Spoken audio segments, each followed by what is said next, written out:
You know, what I'm going to do is, for the sake of time, is just show you the lower eyelid and then just overview the rest of the face, because it's going to take a little while to do the whole. Oh, thanks. Back here, and then there's she just basically had you puncture right through with the skin. Oh, really? Okay, so usually. 3 cc's are hard to push with, but they're more efficient. Okay, great. So I usually use 1 cc syringes with the tulip cannulas, and I have the patient. I usually, as a right-handed surgeon, stay on the side of the patient like this. So if the patient is if the patient is lying in front of me, I like to attack the lower eyelids, as you heard, differently from fillers in a perpendicular fashion. And so what I like to do is, if this is the rim, I break the rim into 3 parts, medial, lateral, and canthus, and I enter differently for each part. So this is medial, I have a separate entry for lateral and a separate entry for canthus. I find that if you try to attack from one area the whole rim, you get into a parallel situation where you have problems. So I use an 18 gauge to stab through, but apparently the skin is soft, so I can go through it. The key with this is really gently applying it. So your non-dominant finger is really creating contralateral traction. Yeah. Contact. Okay, so you really want to puncture through this like orbital septum, little fibrous tissue. If you don't feel that release, and when we go down to lab, if you work with me or one of the other faculties, they'll help you pass through that little bit of release. If you're not passing through and you don't feel that pop through, you're not deep enough, you're not on the right plane. And so you want to just be scraping back and forth, placing like a 50th of a cc, very small amounts being applied and pushed through. I'll show you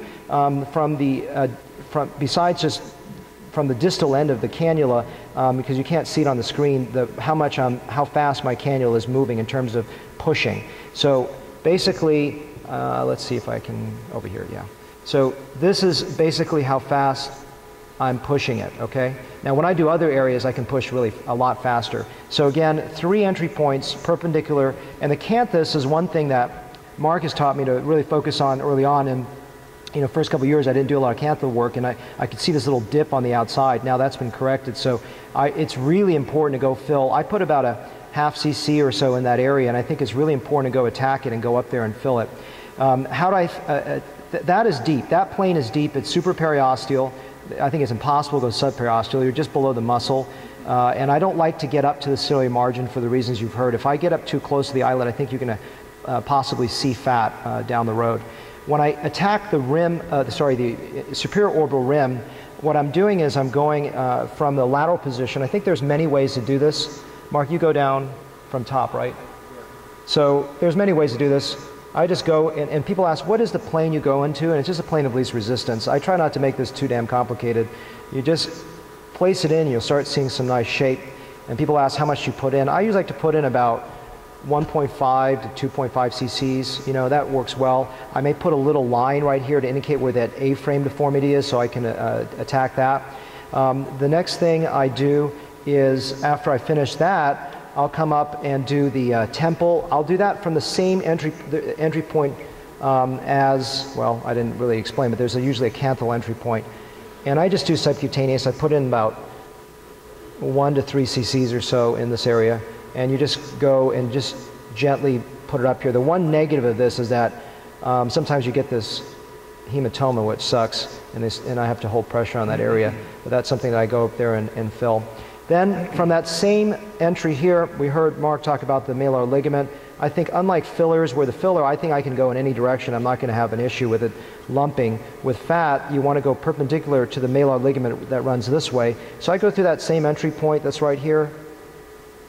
Well, let's make a new one since I don't know where it is. It's hard when they're not bleeding. Yeah, exactly. Hold on, I see my entry. There it is. Yeah, I can poke you with this if you want. Oh. Okay. Normally it's so soft you can't not go through it. Yeah, this one, I think. Is that a good one? You got it? No.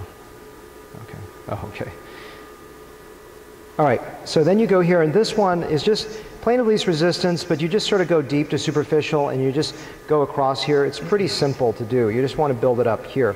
When I go lateral across here, the one thing that I've been really focused on in the last year, in 2012, is understanding the outer hollow of the face. What I really was focused on in 2011, 2010 was the buccal hollow, which I still am focused on. But what I've been doing is I started with lower volumes in the outer cheek, maybe like 1 or 2 cc's. Now I'm going to like 2 to 4 cc's, maybe up to 5, and I'm taking that cannula and really focusing, unless I do a facelift. And when I do a facelift, I can't get out to this area because this is a plane of dissection. But otherwise, I'll build this whole outer cheek because it's this shadowing dip. I don't know if you guys can see this bone dip right here. This articulation of bone, I really think ages someone. So we tend to forget this, and you see all these people getting this filled, this filled, this filled, but you're not seeing it blend. So I think it's really important, hello? Did we just go off? There we go. To blend out here. And then I take that same entry that I came up, is it going in and out? Yeah, it is. Then I come down into the buccal zone and fill this. And the thing that I talk about, I didn't do it in this talk today, I'm sorry, but I had only so much time to talk, is I look at the buccal zone into 3 areas. I look at this area where in very advanced aging, I call the medial buccal hollow, which is basically where there's dentition loss, and then the central buccal area right here, and then the lateral buccal hollow or subzygomatic zone, which is under the arch of the bone here, this little dip right here. So just sort of visualize all those 3 areas, and I do that before I go into the OR, so I sort of guesstimate how much volume I need before I go in, and then I make some finesse points as I get there. Just for the sake of completeness, the lateral mandible, I jokingly call a little tulip or something design because I like to attack everything from multiple entries so there's less chance of having a lump. I go entry this way, one down this way, and then one back this way, putting like between 1/2 cc to maybe 2 cc's per each of those little tulip limbs. And the one thing that's really important, you heard me talk about it during the filler part of the talk, always look from front to side because you may create this really nice shaped mandible from a 3/4 side view, but then you see them from the front view and you see this large masseter looking thing sticking out, and that's bad. So the thing that the photography I show you, the things that you need to focus on when you're designing faces is frontal view, because that's really what the patient sees, that's what you see, that's what is attractive, and I'm obsessed with a frontal view. A lot of times you go to the meetings, you see only 3/4 side views, but this is how people see themselves. So when I'm designing, I always go back to the front and look, am I designing it attractively from the frontal view? Finally, to end, I really think, I heard Frank ask a question of where you can overfill.